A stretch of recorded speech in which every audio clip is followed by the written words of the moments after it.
Atenção! Começa agora uma teleaula de Física do ensino médio.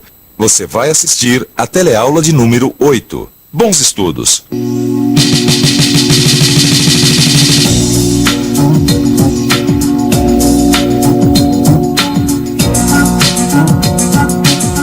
Nas nossas duas últimas teleaulas, nós aprendemos muita coisa sobre força, que é um vetor e que os vetores força podem ser medidos, decompostos e somados. E hoje nós vamos aprender muito mais sobre força. Nessa teleaula você vai ficar sabendo quais são as 3 leis que explicam o movimento das chamadas leis de Newton. E assim vai ficar sabendo o que é inércia, ação e reação. E vai ver que as 3 leis juntas ajudam e muito a entender os fenômenos da mecânica. Rosinha! Rosinha! Tá no mundo da lua? Não, Maristela, eu tava no mundo da física. Sabe o que é? A gente aprendeu vários tipos de movimentos, mas até agora eu não sei qual a razão para que um objeto se movimente ou não. A explicação está aqui, ó, na minha mão, Rosinha. Dá só uma olhada. Esse aí é Isaac Newton, um dos maiores físicos de todos os tempos. Foi ele que criou o conceito de força. E ele também vivia se perguntando qual era o motivo para um corpo se movimentar. E uma pergunta boa era: quando se joga uma pedra, ela começa a se movimentar devido ao impulso dado pela mão. Mas por que ela continua a se movimentar depois de estar solta? Muito tempo antes de Newton, na Grécia Antiga, eles diziam que a natureza não gosta do vácuo e que a pedra se movimentava porque o ar que ocupava o vazio que ela deixava empurrava a pedra para frente. Naquele tempo eles achavam que o lugar não podia ficar vazio, sem ar. Não existir o vácuo. Imagina! Hoje em qualquer supermercado a gente encontra café embalado a vácuo. Muito mais do que isso, Rosinha. O homem já foi à Lua, onde existe o vácuo. E lá foram realizadas experiências com pedras e elas se movimentaram do mesmo jeito. Tudo bem. Os gregos antigos estavam errados. Mas qual o motivo da pedra continuar em movimento? Mas é aí que entra Newton, Rosinha. Bom, ele bolou, ou melhor, ele enunciou 3 leis que explicaram o movimento da pedra e a relação entre movimento e força. Bom, prepare-se aí, porque agora a gente vai conhecer a primeira lei de Newton. Me responde uma coisa, Rosinha. Se um carro estiver parado e não existir nenhum motivo para ele se movimentar, ele vai se movimentar? Claro que não. E se o carro estiver em movimento e não houver nenhum motivo para ele parar, ele para? Também não. Bom, eu acho que você também sabia responder essas perguntas óbvias, não sabia? Pois é, então de certo modo você também já conhece a primeira lei de Newton. Bom, é só substituir a palavra motivo por força. E aí, a primeira lei de Newton pode ser enunciada assim: se a soma das forças que agem sobre um corpo é nula, este corpo mantém seu estado de movimento. Quer dizer então que se um corpo estiver em repouso, permanecerá em repouso. Se estiver em movimento, sua velocidade será constante, ou seja, manterá um movimento retilíneo uniforme. A primeira lei de Newton também é conhecida como lei de inércia. Inércia. Resistência que todos os corpos materiais opõem à modificação do seu estado de movimento. Se você ainda não sabe, fique sabendo que essas situações muito comuns no nosso dia a dia são exemplos práticos da primeira lei de Newton, a lei da inércia.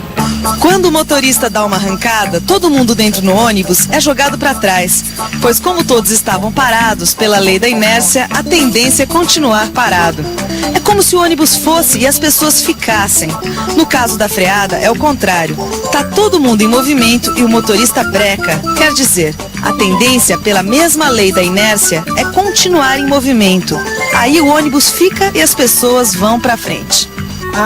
Então também é essa lei da inércia que derruba o cavaleiro quando o cavalo refuga diante de uma barreira. Veja só. O cavalo fica e o cavaleiro continua em movimento, levando maior tombo.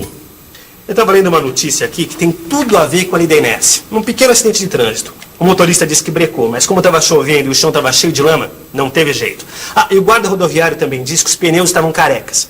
Então não tinha nenhum motivo, ou melhor, nenhuma força contrária ao movimento que fizesse o veículo parar.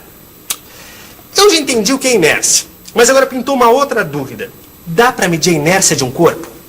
Vamos pensar um pouco? Vamos pensar um pouco. Deixa eu ver. Bom, é fácil perceber que os corpos mais pesados têm maior inércia que os corpos mais leves. Afinal, é muito mais fácil empurrar um fusquinha do que empurrar um caminhão. Assim como é muito mais difícil parar um caminhão do que parar um fusquinha. Então é lógico que o caminhão tem uma inércia maior. Mas quanto maior? Será que o seu Newton não respondeu essa pergunta também? O seu Newton esqueceu de responder essa pergunta. Como medir a inércia de um corpo? Não só respondeu, como enunciou outra lei, Rosinha. Ah, já sei. A segunda lei de Newton. Exatamente. E essa segunda lei trata-se da força necessária para movimentar um objeto. E Newton até desenvolveu uma expressão matemática para essa lei. Você lembra daquele carro acidentado que o Clóvis leu no jornal? Pois então imagine que logo depois da batida o carro não ligasse e o motorista tivesse que pedir ajuda para algumas pessoas. Pois então o motorista observou que com uma pessoa empurrando o carro atingia depois de 10 segundos a velocidade de 1,1 metro por segundo. Com 2 pessoas empurrando, o carro atingia no mesmo tempo 2,2 metros por segundo. 4 pessoas, 4,4 metros por segundo. E 8,8 metros por segundo. E assim, usando a relação ΔV sobre ΔT, foi possível calcular a aceleração em cada situação. Para um homem empurrando, a aceleração foi de 0,11 metros por segundo ao quadrado. Para 2, foi de 0,22.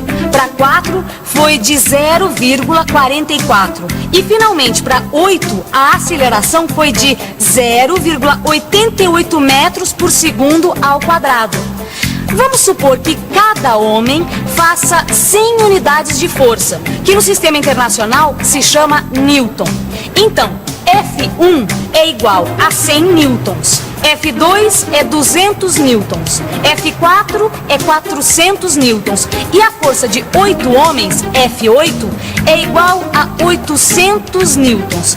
Agora repare que interessante. Se a gente dividir a força realizada pelos homens pela aceleração produzida no fusquinha, a gente vai ter sempre o mesmo valor, que nesse caso é igual a 909,9 newtons por metro por segundo ao quadrado. Ou seja, a relação entre a força e a aceleração é uma constante. Você está querendo dizer que quanto maior a força, maior a aceleração? É isso mesmo. A força é diretamente proporcional à aceleração. Para um mesmo objeto, a divisão da força pela aceleração vai ser sempre uma constante. E é essa a segunda lei de Newton, que pode ser escrita assim: a força resultante é igual a m vezes aceleração, onde m é uma constante. A segunda lei de Newton já está aqui, ó. F é igual a m vezes a. Mas que diacho de constante é esse m, hein, Maristela? Bom, para descobrir que constante curiosa é essa, é melhor a gente fazer outras observações. Observar o que acontece quando se empurra um caminhão, por exemplo. Olha só, era exatamente isso que eu estava lendo aqui nessa revista. Eles empurraram um caminhão aplicando cada vez uma força com um valor diferente. Aí eles verificaram a velocidade e assim eles calcularam a aceleração para cada caso. Conclusão: a divisão da força aplicada pela aceleração obtida também dá uma constante. Só que no caso do caminhão ela é bem maior do que no fusquinha. Olha aqui, ó. No caso do caminhão, essa constante é igual a 3.571 newton por metro por segundo ao quadrado. Quer dizer, a constante m é muito maior no caso do caminhão do que no caso do fusquinha. Eu já tenho meu palpite, mas eu queria ter certeza. O que é afinal essa constante m? A constante m nada mais é do que aquilo que a gente chama de massa de um corpo. Isso quer dizer que a constante m, a massa, é a medida da inércia. Ou seja, o caminhão tem muito mais inércia do que um fusquinha, o que é a mesma coisa que dizer que o caminhão tem mais massa.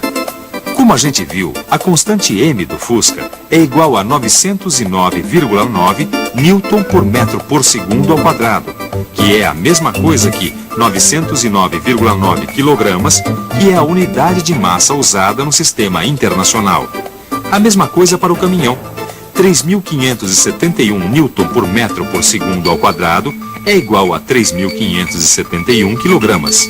Bom, se a gente conhecer a segunda lei de Newton, dá para determinar a força que age num corpo se nós conhecermos a sua massa e a sua aceleração. No caso desse carro aqui, a massa é de 1.200 quilogramas e sua aceleração ao sair de 10 metros por segundo ao quadrado. Opa, a pergunta agora é o seguinte: qual o valor da força resultante que agiu nesse carro aí? Vamos aplicar a segunda lei de Newton. O motor faz com que as rodas girem, empurrando o chão para trás, que por sua vez empurram o carro para frente. Existe uma força de resistência ao movimento do carro, que em sua maior parte é exercida pelo ar, chamada força de atrito. Por isso, podemos escrever que a força resultante é igual à força motora menos a força de atrito. Como na segunda lei de Newton, força resultante é igual a m vezes A. Substituindo os valores e fazendo as contas, temos que o carro está sob a ação de uma força de 12.000 newtons. Muito bem. A gente já viu a primeira e a segunda lei de Newton. A lei da inércia e a lei da força.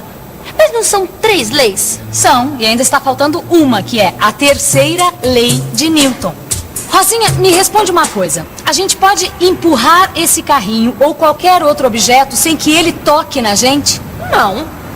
E a gente pode tocar nessa mesa sem que ela toque na gente? Também não. Agora vai me dizer que isso tem a ver com a terceira lei de Newton? Tem tudo a ver, Rosinha. Presta atenção. Quando a gente faz uma força sobre alguma coisa, esta alguma coisa faz uma força sobre a gente. Bom, vamos voltar ao caso da freada, Rosinha. Imaginando que a pista não estivesse molhada e nem os pneus carecas, o que ia acontecer? Bom, a gente já sabe que para parar o carro precisa de um motivo.